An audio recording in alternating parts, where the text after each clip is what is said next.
A importância da comunicação entre departamentos e como isso afeta os consumidores.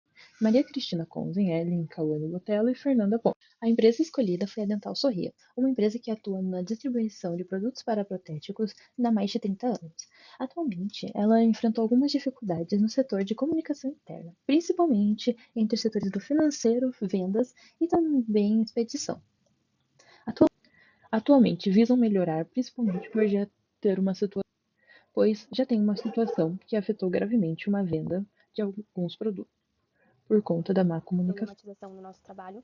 Então, a problematização é a comunicação entre os setores e a falta de coordenação e alinhamento dessa comunicação. Então, um grande problema que a gente vem enfrentando é clientes que acabam não fechando o contrato e até mesmo problemas na retenção de cliente, na fidelização dos nossos clientes, porque acabam conversando, passando comunicação errada, ponta solta. Então, por exemplo, informações que realmente não são verídicas, informações que não chegam nos próximos departamentos. Então, essa comunicação entre os setores precisa acontecer no início e até o final do processo precisa ter o mesmo alinhamento que teve com o cliente, mas isso não está acontecendo.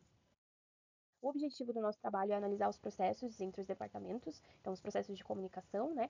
Então, até mesmo para a gente conseguir melhorar essa comunicação, verificar como que como tá chegando, como tá saindo, enfim, mais ou menos isso.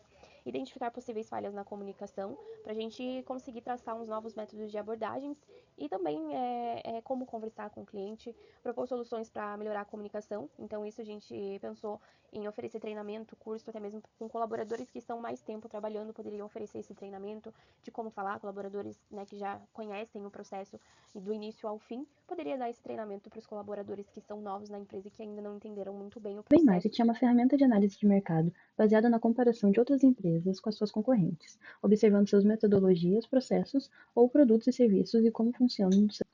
A primeira empresa escolhida para o B-Market foi a empresa Toyota. A empresa japonesa teve um sistema implantado na década de 70 que se chama Sistema de Produção Toyota, TPS, no qual tem sido um exemplo de eficiência operacional e comunicação interna. O sistema Just-in-Time requer uma comunicação precisa entre os departamentos de produção, no qual fornecedores, produção e logística devem manter uma comunicação precisa, coesa, para que os componentes cheguem exatamente quando necessário, minimizando desperdício de estoque e, e minimização do estoque. A próxima empresa escolhida foi a Zappos, uma empresa de comércio eletrônico especializada em calçados, roupas e acessórios. A empresa ganhou destaque por oferecer uma experiência de compra excepcional e foi comprada pela Amazon. Em meados de 2004, a empresa implementou uma abordagem de holocracia, que consiste em dar autonomias para os funcionários, ou seja, cada colaborador pode colaborar com algum problema que o cliente possa ter futuramente ou auxiliar de alguma forma para resolver este problema. Por conta disso, a empresa mantém um ranking de melhores empresas com atendimento ao cliente, por conta da sua autonomia que os funcionários podem ter e também da sua liberdade sem pressões de chefes ou gerentes. Para a solução proposta, primeiramente nós precisamos identificar o problema de comunicação entre os colaboradores, os setores e em relação ao atendimento com o cliente. Após isso, nós vamos analisar cada um desses problemas e identificar a solução mais adequada, mais assertiva para resolvê-lo. Entre as soluções, nós podemos citar palestras e reuniões mensais.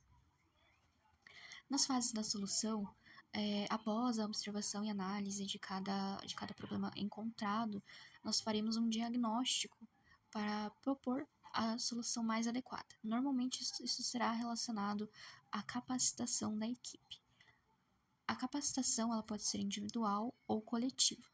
E o objetivo final dessa capacitação ela pode ser melhorar as falhas de relacionamento, de comunicação pessoal, interpessoal ou intrapessoal.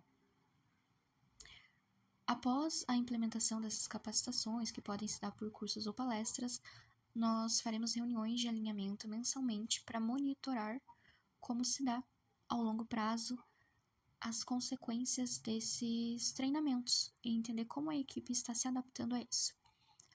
Depois do monitoramento, depois de entender como estão essas métricas, como a equipe está se saindo, nós faremos alguns ajustes finais para entender se realmente essa é a melhor proposta, se essa é a melhor solução ou se existem soluções mais adequadas para a equipe.